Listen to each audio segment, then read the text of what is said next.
Well, welcome back. In this lecture, we're going to explore the good and the bad and the ugly of carbohydrates. I'm going to start out by telling you a story. I was working with a young man who came into my office and said, "I don't understand why I'm gaining weight. I don't eat anything." Well, you can imagine how many times I hear that in my clinical practice. I don't eat anything. I don't understand why my weight is going up. Well, actually, in this case, he wasn't eating anything. He was drinking 20-ounce sodas a day. Well, that was over 3,000 calories of soft drink, and so that was the reason why his weight was going up. He had other issues associated with that level of carbohydrate. Now, I have to tell you, although I was not terribly successful with this man, I was able to get him to drink half of his sodas diet, and his weight actually did come down. But this example is important because, unfortunately, in our culture today, carbohydrate is a maligned nutrient. It gets a bad reputation from stories just like that. Although it's maligned, it really is a nutritional powerhouse, and your body has so many defenses against having inadequate amounts of carbohydrate that you know it is central to our human physiology. First and foremost, carbohydrate is the exclusive fuel of the central nervous system, of your brain, and a fuel for exercising muscle. So since both of these things are important, one, you have to think, and two, you have to move, it is a nutritional powerhouse. The trouble with carbohydrate isn't the food itself. It's not the structure itself. It lies within our food selection and, unfortunately, oftentimes our changing food supply.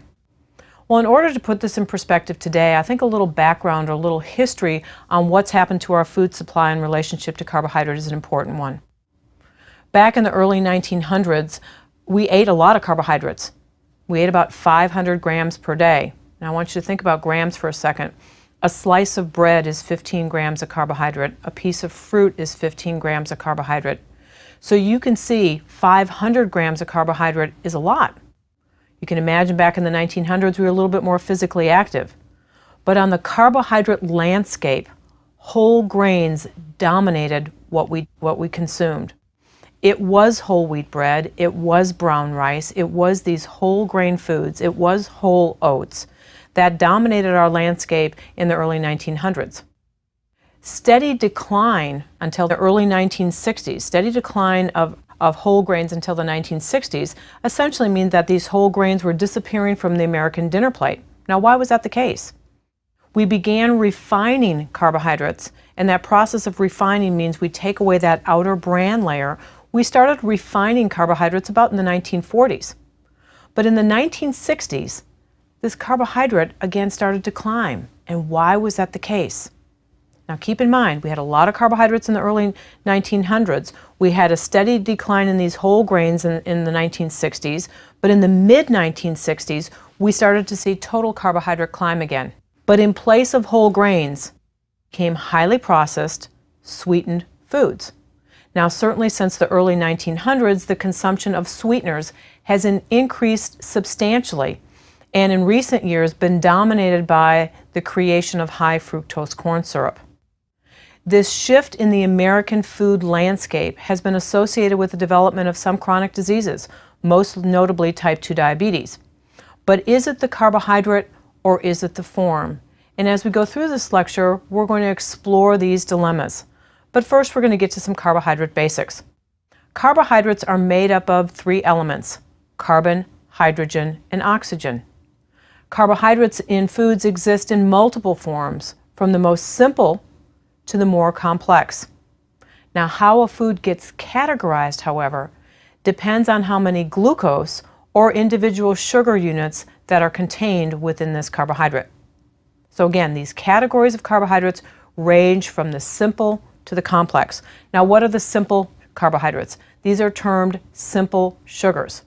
They're called mono, meaning one, di, meaning two, saccharides, meaning sugar. One or two sugar units. And on your food label, they are going to exist as sugars on that food label. The most important monosaccharides in human nutrition are going to be glucose, galactose, and fructose. And many of these words you might not be familiar with because most monosaccharides don't exist in simple form in food. However, it's the disaccharides, those two sugar units that are stuck together, are sucrose, table sugar, maltose, malt sugar, and lactose, which is milk sugar. Now I'm going to refresh your memory here. These disaccharides are going to be listed on a food label as sugar.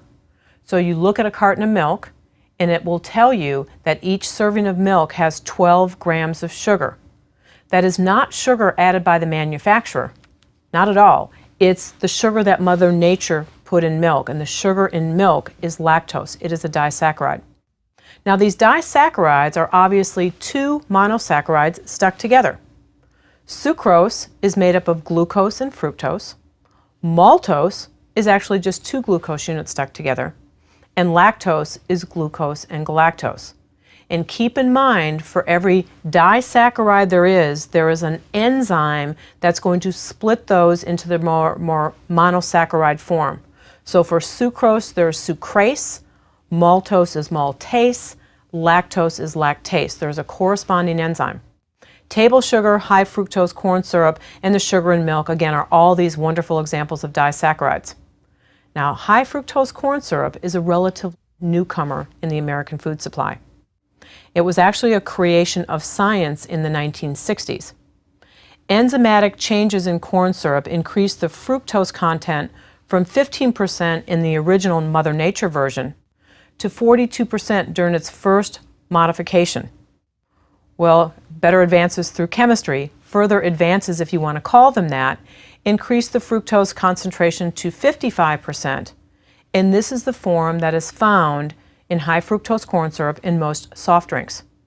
Ironically, when a product is labeled as light, a reduced calorie version, you actually get high fructose corn syrup 90.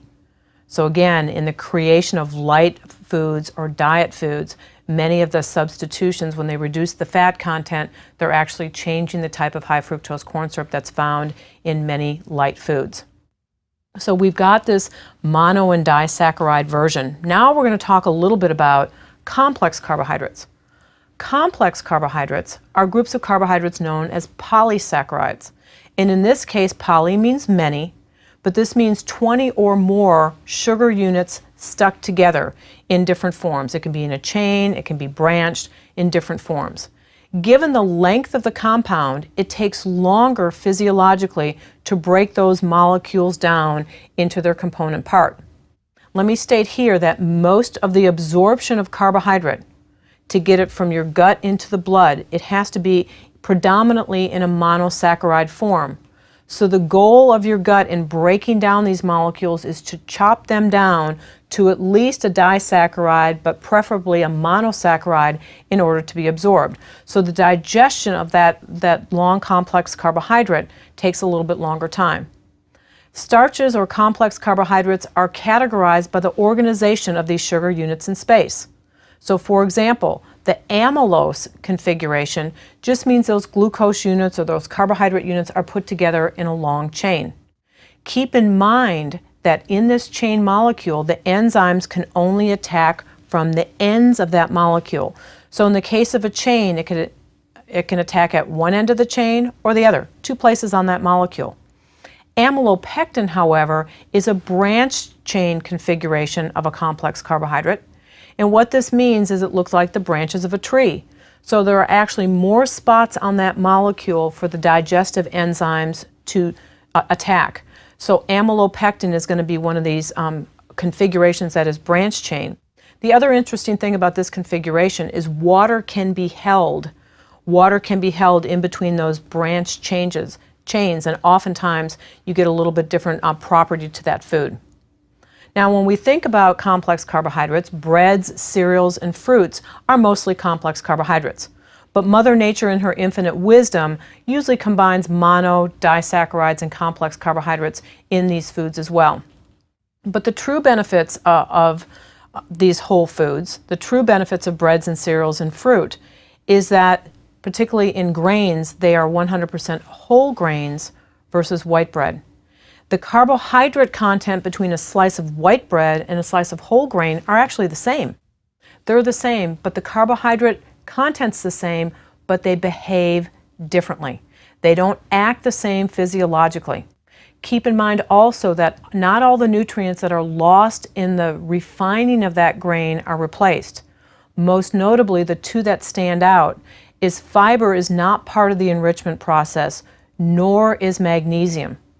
So we can look at big public health surveys that are done that suggest the more magnesium in your diet, the less type 2 diabetes you have, for example. Well, keep in mind, if I'm not eating whole grains, I've lost a major source of magnesium because, again, as that grain is refined, the magnesium is not going to be replaced. Fiber is found in complex carbohydrates, particularly whole grains, and given its importance in human nutrition, it's going to be the focus of our next lecture. But what are the functions of carbohydrate? What do they actually do? Has a function central to the optimum functioning of the human body. Now think about times that you know someone who's been on that low carbohydrate diet. They're irritable, they're fatigued, they're lethargic, and the reason is I've eliminated that. So as a function, primary function of carbohydrate is to serve as an energy source. It is the high octane fuel that your body prefers for your central nervous system. It has 4 calories a gram. Now that's going to be contrasted with fat that we're going to talk about later that actually has 9 calories a gram. So think about the role of carbohydrate in terms of weight management. It's lower calories per gram than fat. It prevents ketosis. Now fat can provide a valuable supply of energy, but carbohydrate is needed to burn that fat completely. So in the absence of carbohydrate, the fat breakdown is incomplete and something called ketone bodies are formed. I will describe ketone bodies as, again, as gasoline. So let me go through the example with you. If I have gasoline in my car that's burning appropriately, that's a combination of fat and carbohydrate, I'm going to get the energy to go. But in the absence of the right kind of fuel, I end up getting a waste product, and the waste product of fat metabolism is ketones. Think about that like the carbon monoxide that's coming out of the tailpipe. It's the incomplete burning of that fuel that leads to the accumulation of ketones that are not great for your overall health. They can cause nausea, they can make you feel sick to your stomach. There's lots of downsides to the formation of ketones. But I'm going to tell you an often forgotten role of carbohydrates. It's its valuable role in protein sparing. Carbohydrate spares protein so it can do its own unique function. So there really is no interchange. Carbohydrate protects or bodyguards protein. It protects it so it can build and repair tissue.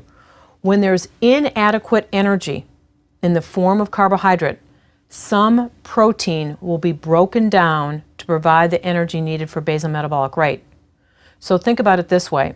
Inadequate amounts of carbohydrate, I've now got to go to my plan B to provide energy, and my plan B is going to be protein. Why is protein broken down and not fat, however? Because protein can serve as a source of carbohydrate.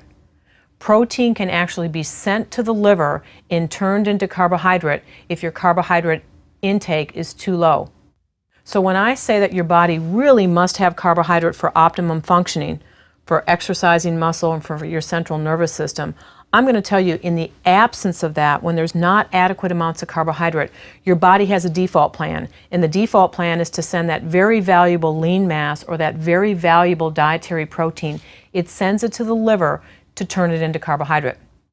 So for most of us, carbohydrate should account for about 50% of the American diet. That's for most of us. There's always going to be cases where that's not quite true. But you want to make sure that you choose your carbohydrate. Think about choosing your carbohydrate by the company it keeps. If it's associated with a whole grain, that's going to be an advantageous form of carbohydrate. Currently, however, that's not the major source of our carbohydrate. Non-diet soft drinks are the biggest source of simple sugars in the American diet. Of the 34 plus or minus teaspoons of sugar consumed every day by adolescent males, up to 40% can come from soft drinks. So keep in mind, we're not getting a balance of mono and disaccharides. We're actually getting predominantly table sugar, predominantly sucrose, or predominantly high fructose corn syrup. Added sugars for adults vary, but most estimates are about 16% of total intake. So if you look at population-based recommendations are less than 10% of total calories coming from sugar. So we're a little high on that sugar quotient, and again, depending on who you are or your age, that amount of simple sugar that you might be taking in your diet could be deemed as excessive. Certainly among low-income preschool children, the consumption of sweet drinks are associated with overweight. So is it the sweet drink itself, or is it the volume of sweet drink? And most of the science is going to say it's the volume of sweet drink. Keep in mind these simple sugars are going to come from a variety of different sources. So we malign soft drinks, but sweet drinks could be fruit punch, sweet drinks could be lemonade, sweet drinks could be a variety of different options. Is there a way to evaluate and make wiser carbohydrate choices? Well, certainly the reduction of the consumption of all sweet drinks are important.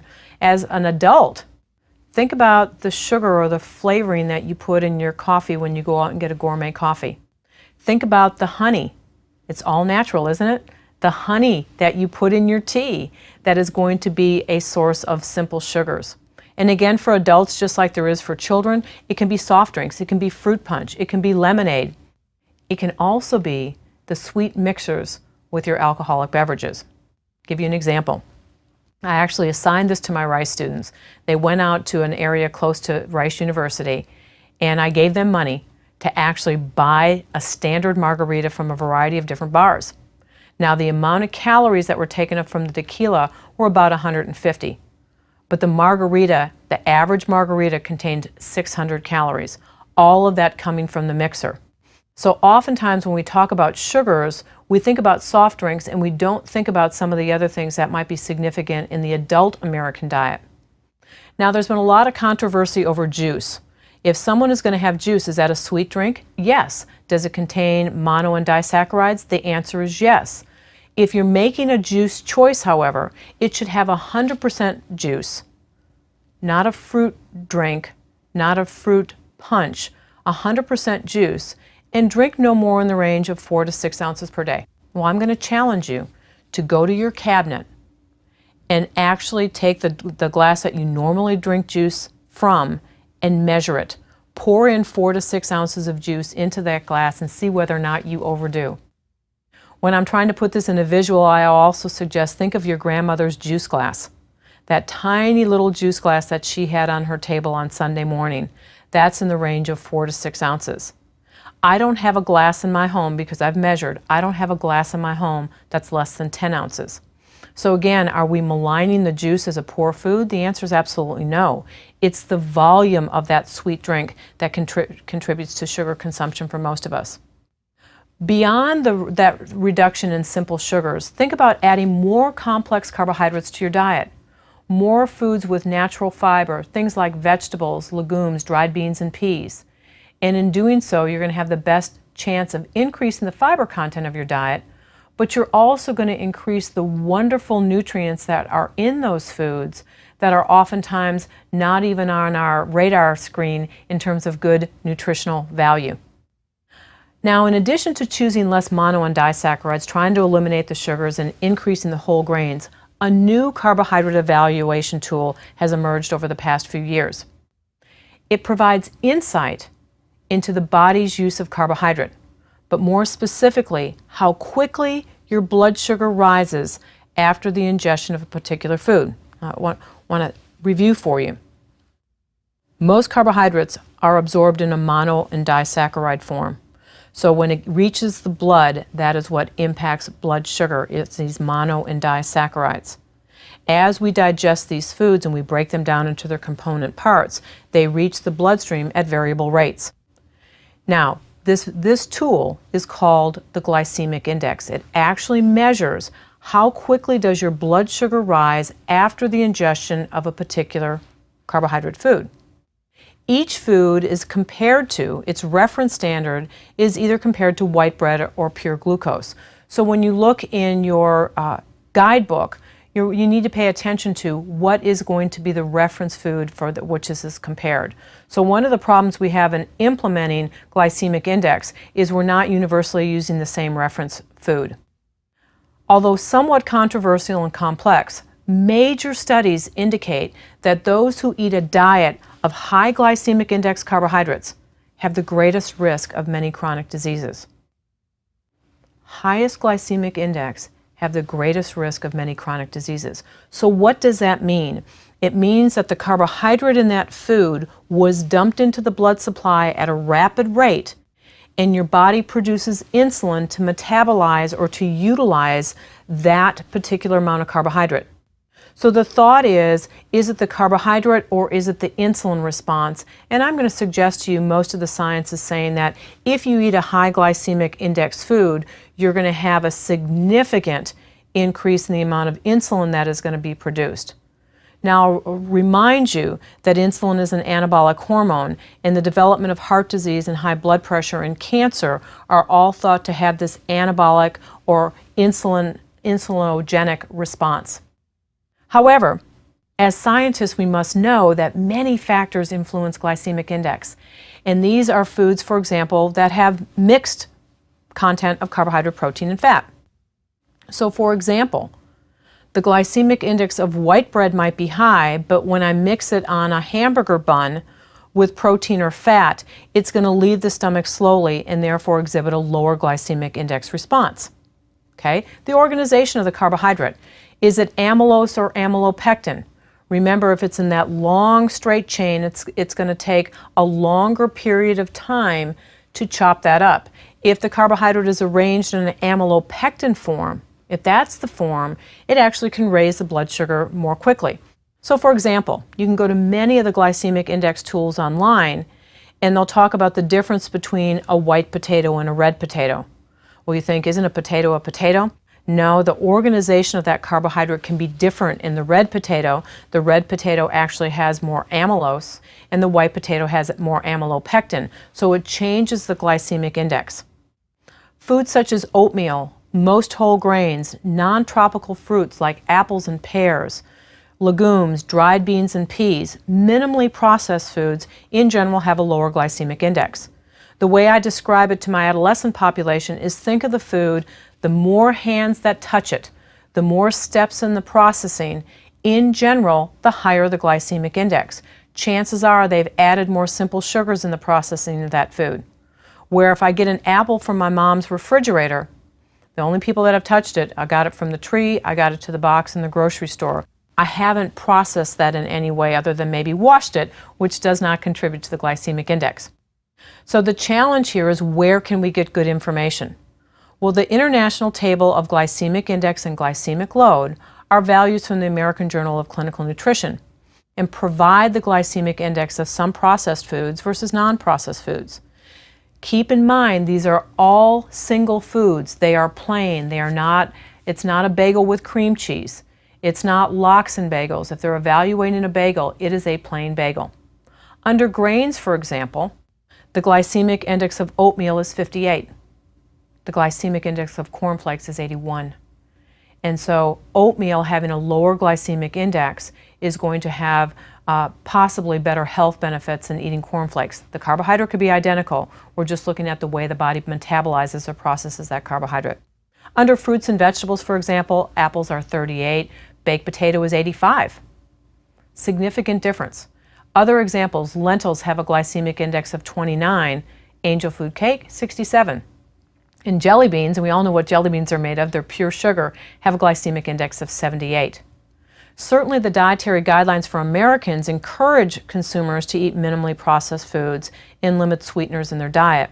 However, most public health organizations within the United States have stopped short, put the brakes on, of endorsing glycemic index as a way of evaluating food. And part of it's because of the complexity of that guide. However, I'm going to remind you that many, many studies are looking at the relationship between glycemic index, high glycemic index foods, and hypertension, high glycemic index foods and things such as cataracts, high glycemic index foods and diabetes. So there's enough evidence out there. The challenge is, for those in public health, is how do I translate those guidelines where consumers can use them? Certainly, simple suggestions are increasing fresh fruits and vegetables, whole grains, and low glycemic index carbohydrates that are going to help you to maximize the benefits of the right type. Now, I'm going to also give you the flip side. Is there a time where a high glycemic index food is desirable? Well, absolutely. There are times, for example, in the athletic world where I want that carbohydrate to get back in that muscle as fast as I can get it there. Why? Because maybe I have to run another race in 2 hours and I need to make sure I've got adequate carbohydrate for exercising muscle. Remember, that's a primary function. So there may be times, and I've actually done this, where in between races with my rice athletes, I'll give them jelly beans. Sports drinks also have a relatively high glycemic index. I'll give them that.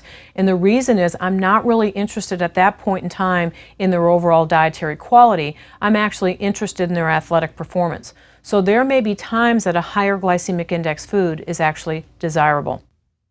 But when we think about excess glycemic index or high glycemic index foods, major studies indicate that those who eat a diet with a high glycemic index as a chronic diet, meaning that you're not using it for athletic performance, but this is just the food choices that you make, you're going to have more issues with chronic illnesses. And again, these are illnesses that are in that public health epidemic range. They include obesity, heart disease, type 2 diabetes, and even cataracts.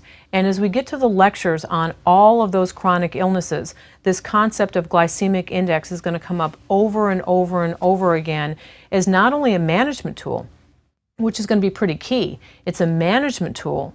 It can actually help to prevent some of the comorbidities or some of the other illnesses that tag along with heart disease and type 2 diabetes. So we will talk about different ways of controlling cholesterol and other blood fats, and we're going to come back to this concept of glycemic index. I always feel, pardon the pun, it's the icing on the cake. It's the way that I can take nutritional management and make it even better for individuals who have those three chronic conditions: obesity, heart disease, and type 2 diabetes. On the other hand, inadequate carbohydrates, such as low carbohydrate diets, can establish for individuals a condition of fatigue, low energy, and irritability. Advocates of low carbohydrate diets will oftentimes promote eating so few carbohydrates that you produce large amounts of ketones.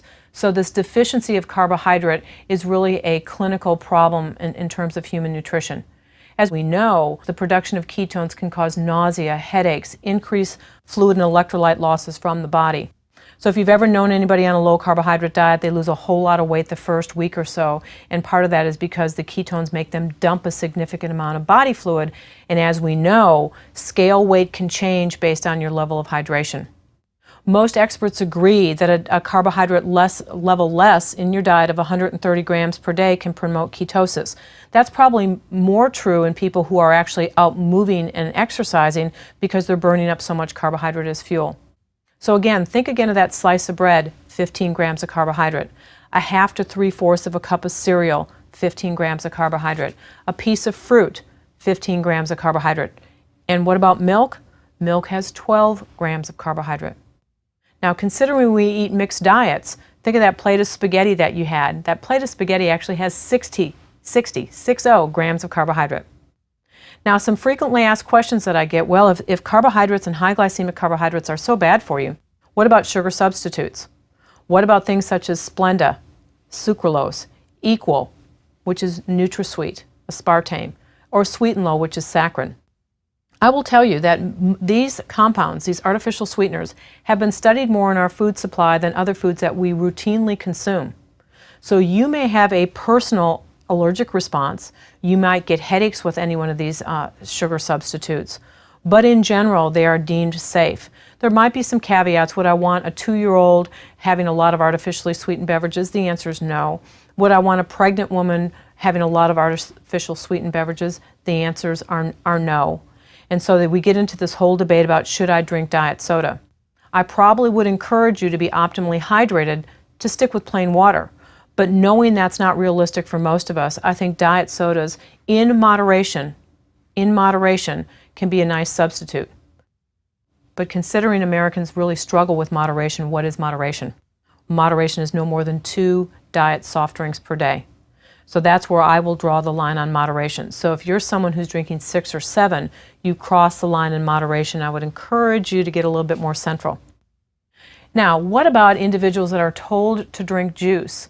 Or 4 ounces of grape juice that's an equivalent to, for example, red wine in the prevention of heart disease. or if you're encouraged to drink 4 ounces of grapefruit juice to control blood pressure. Should you go above and beyond? And my recommendation would be no. And the reason it would be no is I can get the same wonderful phytochemicals, the phytonutrients, these wonderful colors and pigments in fruits and vegetables from the whole fruit, and I don't necessarily need to drink the juice. So if you've been recommended to drink 4 ounces of grape juice for its heart health benefits, why not have a nice bowl of grapes? Red grapes, green grapes, your preference. Why not have a great bowl of grapes associated with that? Or why not peel a grapefruit instead of grapefruit juice in the afternoon to help to control your blood pressure? So I'm going to encourage you to think of all plants, whether it's in the solid or liquid form, as being nutritional heroes. But I can get those hero capabilities, those hero attributes by using the fresh fruit, and again, probably a lower glycemic index food by choosing whole fruit versus juice. Thank you very much.